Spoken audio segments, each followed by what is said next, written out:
എല്ലാവർക്കും നമസ്കാരം. വാർത്താവിശേഷങ്ങളുടെ പുതിയൊരു എപ്പിസോഡിലേക്ക് സ്വാഗതം.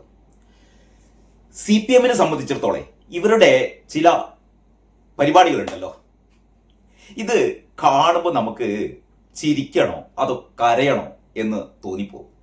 ഏറ്റവും പുതിയൊരു സർക്കുലറിനെ കുറിച്ച് ഞാൻ പറയുന്നത് കേട്ടോ. CPM സംസ്ഥാന കമ്മിറ്റി, CPM സംസ്ഥാന കമ്മിറ്റി ഒരു പ്രത്യേക സർക്കുലർ, ഒരു രഹസ്യ സർക്കുലറാണ്. എന്തൊക്കെ രഹസ്യം ഉണ്ടെങ്കിൽ ഈ നാട്ടിൽ രഹസ്യം പരസ്യമാവാൻ അധികം സമയമൊന്നും വേണ്ടല്ലോ. ഒരു രഹസ്യ സർക്കുലറാണ് പാർട്ടി ഗ്രൂപ്പുകളിലേക്ക് കഴിഞ്ഞ ദിവസം വന്നത്. ഇത് ആരാണിത് പുറപ്പെടുവിച്ചതെന്ന് അറിയില്ല. ഒരു രഹസ്യ സർക്കുലർ കിട്ടിയിരിക്കുകയാണ് ഈ പാർട്ടി ഗ്രൂപ്പുകളിലേക്ക് കേട്ടോ.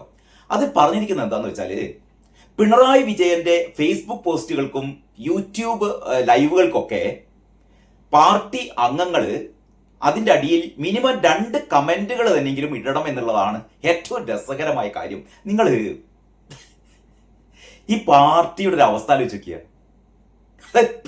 പിണറായി വിജയന്റെ ഫേസ്ബുക്ക് പോസ്റ്റുകൾ, പിന്നെ യൂട്യൂബിലുള്ള ചില ലൈവ് വീഡിയോസ്, ഇതിൻ്റെ ഒക്കെ താഴെ നമ്മളെല്ലാവരും പോയിട്ട് ഒന്ന് പോരാ മിനിമം 2 കമന്റുകൾ തന്നെങ്കിലും അതിൻ്റെ അടിയിൽ നിങ്ങൾ എന്ത് ചെയ്യണം, അതിൻ്റെ അടിയിൽ രേഖപ്പെടുത്തണമെന്നാണ് CPM സംസ്ഥാന കമ്മിറ്റി അറിയിച്ചിരിക്കുന്നത് അത്രേ. ഇത് ആർക്കാണ് നിർദ്ദേശം പോയതെന്ന് വെച്ചാൽ, ഈ ബ്രാഞ്ച്, ലോക്കൽ, ഏരിയ ഈ സെക്രട്ടറിമാർ, ആ ഭാരവാഹികൾ, അവരുടെ ഈ കീഴിലുള്ള ഈ പാർട്ടി ഘടകത്തിലെ അംഗങ്ങളോട് കൃത്യമായി അവർക്ക് നിർദ്ദേശം കൊടുക്കണം. കുടുംബസമേതം കല്യാണത്തിന് വരണം എന്നൊക്കെ പറഞ്ഞ പോലെ കുടുംബസമേതം നിങ്ങൾ പിണറായി വിജയന്റെ പോസ്റ്റ് വായിക്കൊന്നും വേണ്ട. വായിച്ചു കഴിഞ്ഞാൽ ചിലപ്പോൾ ഭ്രാന്ത് പിടിക്കും. വായിച്ചു കഴിഞ്ഞാൽ അപ്പോൾ വായിക്കൊന്നും വേണ്ട. പിണറായി വിജയന്റെ പോസ്റ്റ് കണ്ട ഉടനെ അതിന്റെ അടിയിൽ ഇൻകുലാബ് സിന്ദാബാദ് വേണമെങ്കിൽ അങ്ങനെ വേണമെങ്കിൽ 2 മുദ്രാവാക്യോ എന്തെങ്കിലും ആക്കട്ടെ, എന്ത് പണ്ടറെങ്കിലും ആയിക്കോട്ടെ, അതിന്റെ അടിയിൽ നിങ്ങൾ നെഗറ്റീവ് ആകരുത് കേട്ടോ. നെഗറ്റീവ് ആകരുത്, പോസിറ്റീവ് കമന്റുകൾ ഇടണം. ഇങ്ങനെ പറയാൻ കാരണം എന്താണെന്നറിയോ? നിങ്ങൾ എത്ര പേര് ശ്രദ്ധിച്ചിട്ടുണ്ടെന്ന് എനിക്കറിയില്ല.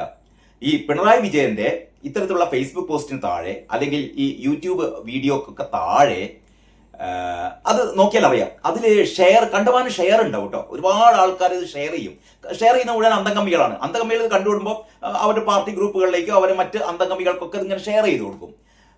ചിലപ്പോൾ ലൈക്കും ഉണ്ടാവും, അവരൊന്ന് ലൈക്കും ചെയ്യും. പക്ഷെ കമന്റ് ഇതിൽ ഇടില്ല. കമന്റ് ഇടില്ല. എനിക്ക് തോന്നുന്നു ഇവര് പിണറായി വിജയന്റെ ഈ പോസ്റ്റുകളൊന്നും ഈ അന്തംഗമികൾ വായിക്കലുണ്ടാവില്ല. അപ്പൊ പക്ഷെ ഇതിന്റെ അടിയിൽ വരുന്ന പോസ്റ്റുകൾ മുഴുവൻ ഉണ്ടല്ലോ, നിങ്ങൾ വേണമെങ്കിൽ ഒന്ന് ശ്രദ്ധിച്ചോ. അതായത് പിണറായി വിജയന്റെ ഏത് ഫേസ്ബുക്ക് പോസ്റ്റോ അല്ലെങ്കിൽ ഏത് യൂട്യൂബ് വീഡിയോ നിങ്ങൾ എടുത്തോ, അതിന്റെ അടിയിലുള്ള ഈ കമന്റുകൾ നിങ്ങളൊന്ന് വായിച്ചു നോക്കുക. 99% കമന്റുകളും എതിരായ കമന്റുകളാണ്. പിണറായി വിജയന് നല്ല തെറിയാണ് പലതിലും. ഈ LDF കഴിഞ്ഞ നിയമസഭാ തെരഞ്ഞെടുപ്പിൽ തോറ്റ് ഇവിടുന്ന് ഓടിപ്പിച്ചിട്ടും ഈ ജനങ്ങൾക്ക് കലിപ്പടങ്ങിയിട്ടില്ല എന്നുള്ളതാണ് ഈ കമന്റുകൾ വായിച്ചാൽ നമുക്ക് മനസ്സിലാവുക.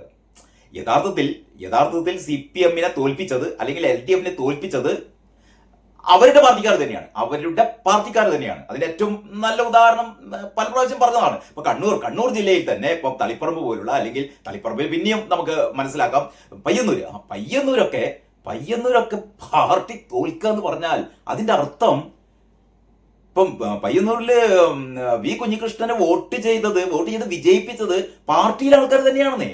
അതേപോലെ തളിപ്പറമ്പിലും അങ്ങനെ അവിടെ മാത്രം ആക്കണ്ട, സംസ്ഥാനത്തുടനീളം ഇത്രയും ഗംഭീര വിജയം UDF നേടിക്കൊടുത്തത് CPM നല്ലവരായ സഖാക്കൾ എന്ന് പറഞ്ഞാൽ, പാർട്ടി ഈ വിധം മുന്നോട്ട് പോയാൽ പിണറായി പാർട്ടിയെ എന്ത് ചെയ്യും? പാർട്ടിയെ ആകെ മുക്കിക്കൊല്ലും. അതുകൊണ്ട് പാർട്ടിയെ രക്ഷിക്കാൻ വേണ്ടിയിട്ട് പിണറായി വിജയനെ തോൽപ്പിക്കാൻ, പിണറായി വിജയന് ഒരു കാരണവശാലും 3ാം തവണ ഭരണത്തിലേറാൻ പറ്റരുത് എന്നുള്ള ദൃഢനിശ്ചയത്തോടെയാണ് സഖാക്കൾ മുഴുവനും UDF അതല്ലെങ്കിൽ BJPക്ക് വോട്ട് ചെയ്തത്. അപ്പൊ ഇതിന് ശേഷവും നമ്മൾ സാധാരണ തോറ്റു കഴിഞ്ഞാൽ തോൽവിയിൽ നിന്ന് പാഠം പഠിക്കണ്ടേ? അതല്ല ഇത് ശരി അല്ലേ?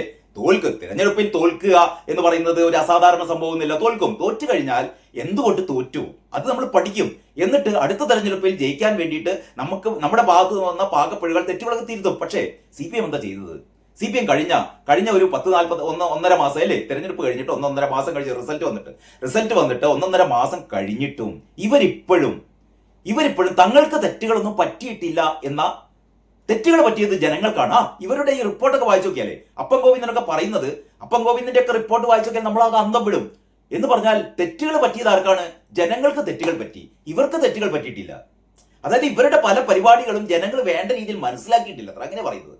ഞങ്ങളുടെ പല കർമ്മ പരിപാടികളും വികസന പ്രവർത്തനങ്ങളും ജനങ്ങൾ വേണ്ട രീതിയിൽ മനസ്സിലാക്കിയിട്ടില്ല. അതാണ് കഴിഞ്ഞ ദിവസം ഞെട്ടിപ്പോയതെന്ന് വെച്ചാൽ ഈ നേതാക്കന്മാർക്കിടയിലുള്ള പാർലമെന്ററി വ്യാമോഹം, തെരഞ്ഞെടുപ്പിൽ പങ്കെടുക്കുകയും അധികാരത്തിൽ ഏറുകയും ചെയ്യാനുള്ള ഒരു ത്വര നേതാക്കന്മാർക്കൊക്കെ ഉണ്ടായിരിക്കുന്നു. നമ്മൾ വിചാരിക്കും ഈ പാർട്ടിക്കുള്ളിലുള്ള ആൾക്കാരെയാണ് ഇവർ ഉദ്ദേശിച്ചത്. അല്ല, ഇവർ ഉദ്ദേശിച്ചത് പാർട്ടിയിൽ നിന്ന് പുറത്തുപോയ ആൾക്കാർ. ഇപ്പൊ ജി സുധാകരൻ സഖാവിന്, അല്ലെങ്കിൽ ടി കെ ഗോവിന്ദന്, അതല്ലെങ്കിൽ വി കുഞ്ഞികൃഷ്ണന്, അവർക്കൊക്കെ ഭയങ്കര പാർലമെന്ററി വ്യാമോഹം അത്രേ. ഇതിന്റെ ഉള്ളിലുള്ള ആൾക്കാർക്കൊന്നും ഇല്ല. പിണറായി വിജയന് തീരല്ല അത്രേ. എന്ന് പറഞ്ഞാൽ ഇവരുടെ വിചാരം ഇവരുടെ പോലെ മണ്ടന്മാരാണ് ആൾക്കാരെന്നാണ്. അപ്പം ഞാൻ ഇവരുടെ ഈ സർക്കുലറിനെ കുറിച്ചാണ് ഞാൻ പറഞ്ഞു തുടങ്ങിയത്. ഞാൻ അതൊന്ന് മുഴുമിപ്പിക്കാം. അതായത് ഈ നിർദ്ദേശം ഈ പാർട്ടി ഗ്രൂപ്പുകളിലേക്കാണ് പോയത്. എന്നിട്ട് അവരോട് പറയുകയാണ്, നിങ്ങളുടെ ഈ ബ്രാഞ്ചിലും ലോക്കലിലും ഏരിയയിലൊക്കെ ഉള്ള നിങ്ങളുടെ സഖാക്കളോട് പറയണം, ഈ ഫേസ്ബുക്കിൽ ഇതിന്റെ താഴെ, ഇവരുടെ ഈ പോസ്റ്റിന് താഴെ, പിണറായി വിജയന്റെ പോസ്റ്റിന് താഴെ നിർബന്ധമായിട്ട് എന്ത് ചെയ്യണം, 2 കമന്റുകളെങ്കിലും നിങ്ങൾ ഇടണം. കാരണം ഇപ്പൊ വരുന്ന കമന്റുകൾ മുഴുവനും പിണറായി വിജയനെതിരാണ് എന്ന് ഇവര് മനസ്സിലാക്കി. ഇവര് പറയുന്നത് ഇത് മുഴുവൻ ഇടുന്നത് UDF-കാരാണെന്നാണ്. UDF-ലെ സൈബർ വെട്ടുകിളിക്കൂട്ടം എന്ന് സാധാരണ ഈ സൈബർ സഖാക്കളെയാണ് പറഞ്ഞത്. അല്ല, സൈബർ സഖാക്കൾ കടന്നലുകൾ എന്നാ പറയുക അല്ലേ, സൈബർ കടന്നലുകൾ. അപ്പൊ ഇത് വെട്ടുകിളിക്കൂട്ടം, അതായത് UDF-ലെ വെട്ടുകിളിക്കൂട്ടമാണ് പിണറായി വിജയനെതിരെ കമന്റുകൾ ഇടുന്നത് എന്നാണ് പറയുന്നത്. യഥാർത്ഥത്തിൽ പിണറായി വിജയനെതിരെ കമന്റുകൾ ഇടുന്നത് UDF-കാരെന്നല്ല എന്നാണ് എനിക്ക് തോന്നുന്നത്.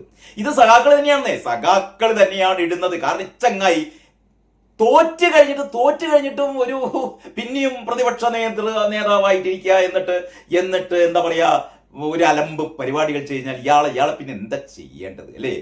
അപ്പൊ ഈ പാർട്ടിയിലെ ആൾക്കാർക്ക് ഇയാളോടുള്ള ദേഷ്യം തീർക്കാൻ ഇതല്ലാതെ വേറെ വഴിയില്ല.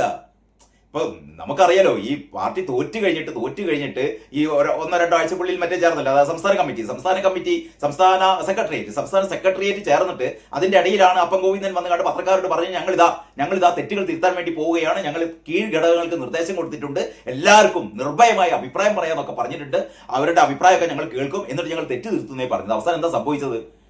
ഇത് വിശ്വസിച്ച പാർട്ടി ഘടകങ്ങൾ, ബ്രാഞ്ചും ലോക്കലും ഏരിയയും 14 ജില്ലാ കമ്മിറ്റികളും നല്ല തുറന്ന അഭിപ്രായം തന്നെ പറഞ്ഞു. ആ അഭിപ്രായം എന്ന് പറഞ്ഞാൽ, ഒറ്റ വാചകത്തിൽ പറഞ്ഞാൽ, പാർട്ടി തോൽക്കാനുള്ള കാരണഭൂതാണ്. വേണമെങ്കിൽ അപ്പം ഗോവിന്ദനെയും കൂട്ടിക്കുക. പിന്നെ കുറെ പെട്ടി തൂക്കികളുണ്ട്, ജില്ലാ സെക്രട്ടറിമാര്. ഇവരൊക്കെയാണ് പാർട്ടിയെ തോൽപ്പിച്ചത് എന്ന് വളരെ കൃത്യമായി താഴെ തട്ടിലുള്ള ഘടകങ്ങൾ പറഞ്ഞു. പക്ഷേ അപ്പം ഗോവിന്ദന്റെ റിപ്പോർട്ടിൽ അതൊന്നുമില്ല. അപ്പം ഗോവിന്ദൻ പറഞ്ഞു, പാർട്ടിക്ക് ചില എന്താ പറയാ സ്വയം വിമർശനങ്ങൾ, അതല്ലാതെ വ്യക്തികൾക്ക് ഒരു തെറ്റും പറ്റിയിട്ടില്ല പറയുന്നത്. ഇതും കൊണ്ടിട്ടാണ് PB-യുടെ അടുത്ത് പോയത്. PB ആണ് അവസാനം ഇവരെ ഓടിപ്പിച്ചത് എന്ന് പറഞ്ഞു. PB പറഞ്ഞു, ഞങ്ങളും കാര്യങ്ങളൊക്കെ അറിയുന്നുണ്ട്, താഴെ തട്ടിൽ വളരെ വളരെ മോശമായ അഭിപ്രായങ്ങൾ നിങ്ങൾക്കെതിരെ വന്നിട്ടുണ്ട്, അതൊന്നും റിപ്പോർട്ടിലില്ല, അതുകൊണ്ട് ഞങ്ങൾ വളരെ കൃത്യമായ ചില തെറ്റ് തിരുത്തൽ രേഖകൾ ഞങ്ങൾ തയ്യാറാക്കിക്കൊണ്ടിരിക്കുകയാണ്, അത് ഞങ്ങൾ തരും, അതിനനുസരിച്ച് തെറ്റുകൾ തിരുത്തണമെന്ന് പാർട്ടി പറഞ്ഞിട്ടുണ്ട്. പക്ഷെ നമുക്കറിയാം ഇതൊന്നും സംഭവിക്കില്ല എന്നും തെറ്റുകളൊന്നും ഇവർ തിരുത്താൻ പോകുന്നില്ല എന്നൊക്കെ നമുക്കറിയാം. അപ്പോഴാണ് കുഞ്ഞികൃഷ്ണൻ സഖാവ് പറഞ്ഞ പോലെ അണികൾ നേതൃത്വത്തെ തിരുത്തുകയാണ്. ഇപ്പോ എങ്ങനെയാ തിരുത്തുന്ന അറിയോ? ഈ സോഷ്യൽ മീഡിയയിൽ യഥാർത്ഥത്തിൽ അത് സംഭവിച്ചുകൊണ്ടിരിക്കുന്നത്. സോഷ്യൽ മീഡിയയിൽ പിണറായി വിജയന്റെ ഇത്തരം പോസ്റ്റുകൾക്ക് താഴെ സ്വന്തം പാർട്ടിയിലെ അണികൾ തന്നെയാണ്, അതല്ലാതെ ഇവർ പറയുന്ന പോലെ, ഇവർ ഈ സർക്കുലറിൽ പറയുന്ന പോലെ പിണറായി വിജയന്റെ പോസ്റ്റിന് താഴെ വന്ന് UDF-കാരും BJP-കാരും ഒന്നല്ല അതിന്റെ അടിയിൽ കമന്റ് ഇടുന്നത്, മോശം കമന്റ് ഇടുന്നത്, അല്ലെങ്കിൽ നെഗറ്റീവ് കമന്റ് ഇടുന്നത്, അല്ലെങ്കിൽ തെറി പറയുന്നത്, അത് മുഴുവനും പാർട്ടിക്കുള്ളിലുള്ള ആൾക്കാർ തന്നെയാണ്. അതുപോലും ഇവർക്ക് മനസ്സിലായിട്ടില്ല. ഇനി ഏതായാലും വരും ദിവസങ്ങളിൽ ഇതിന്റെ അടിയിലെ എല്ലാ അന്തംഗമികളും ഈ രണ്ട് കമന്റുകൾ ഇതെങ്ങനെ ഇട്ടിട്ട് ഒന്ന് ആലോചിച്ച് നോക്കട്ടെ. ഇങ്ങനെയാണ് പാർട്ടി.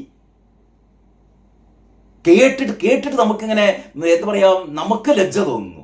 CPM എന്ന് പറയുന്ന ഒരു പാർട്ടി ഇവരുടെ എല്ലാമായ ഞാനല്ലാതെ മറ്റാരുണ്ട് എന്ന് കാസർഗോഡ് മുതൽ തിരുവനന്തപുരം വരെ ആയിരക്കണക്കിന് ഹോർഡിങ്ങുകൾ സ്ഥാപിച്ചുകൊണ്ട് ഏതാണ്ട് എന്താ പറയാ 100-150 കോടി രൂപ ഇതിനു വേണ്ടി മാത്രം, ഈ ഹോർഡിങ്സിന് വേണ്ടി മാത്രം ചെലവാക്കിയിട്ട് ആ ഒരു മനുഷ്യന്റെ എന്താ പറയാ ഫേസ്ബുക്ക് പോസ്റ്റില് കമന്റ് ഇടാൻ ആളില്ല. അത് പൈസ കൊടുത്തിട്ടല്ല, അതിന് പകരം ഭീഷണിപ്പെടുത്തിയിട്ട് അതായത് നമ്മൾ സാധാരണ ഇത് ഫേസ്ബുക്ക് പ്രൊമോഷൻ അല്ലെങ്കിൽ യൂട്യൂബ് പ്രൊമോഷനൊക്കെ വേണ്ടിയിട്ട് പല സംവിധാനങ്ങളുണ്ട്. ഇതിനുള്ള പ്രത്യേക എമൗണ്ട് കൊടുത്താൽ യൂട്യൂബ് തന്നെ ഇത് പ്രൊമോട്ട് ചെയ്യും, അല്ലെങ്കിൽ ഫേസ്ബുക്ക് പ്രൊമോട്ട് ചെയ്യും. അതല്ലാത്ത മറ്റു ചില ഏജൻസികളൊക്കെ ഉണ്ട് ഇതൊക്കെ പ്രൊമോട്ട് ചെയ്യാൻ, അതിന് പൈസ മുടക്കണം. പക്ഷെ പാർട്ടി അതിന് പകരം പാർട്ടിക്ക് വളരെ എളുപ്പമല്ലേ, എല്ലാ അന്തംഗമികളും ഇന്നു മുതൽ എല്ലാ അന്തംഗമികളും നിർബന്ധമായി ചെയ്യേണ്ടത് പിണറായി വിജയന്റെ ഫേസ്ബുക്ക് പോസ്റ്റിന്റെ താഴെ നിങ്ങളുടെ 2 കമന്റുകൾ, 2 മതി, കൂടുതലൊന്നും വേണ്ട. നിങ്ങളും നിങ്ങളുടെ കുടുംബാംഗങ്ങളും വരിയായി വന്നിട്ട് എന്ത് ചെയ്യുക, ഈ 2 കമന്റുകൾ ഇടുക. ഇതാണ് ഏറ്റവും പുതിയ ഇവരുടെ അഭ്യർത്ഥന. എന്ത് ചെയ്യാനല്ലേ, എന്ത് ചെയ്യാനാണ്? പറഞ്ഞിട്ട് കാര്യമില്ല, നന്നാവില്ല. എന്നെ തല്ലണ്ടമാവാ, ഞാൻ നന്നാവില്ല എന്ന് കേട്ടില്ലേ? അതേപോലെ CPM നന്നാവാൻ വേണ്ടി പോകുന്നില്ല. ശരി, എന്നാൽ ബാക്കി വിശേഷങ്ങൾ നമുക്ക് അടുത്ത വീഡിയോയിൽ കേട്ടോ. എല്ലാവർക്കും നന്ദി, നമസ്കാരം.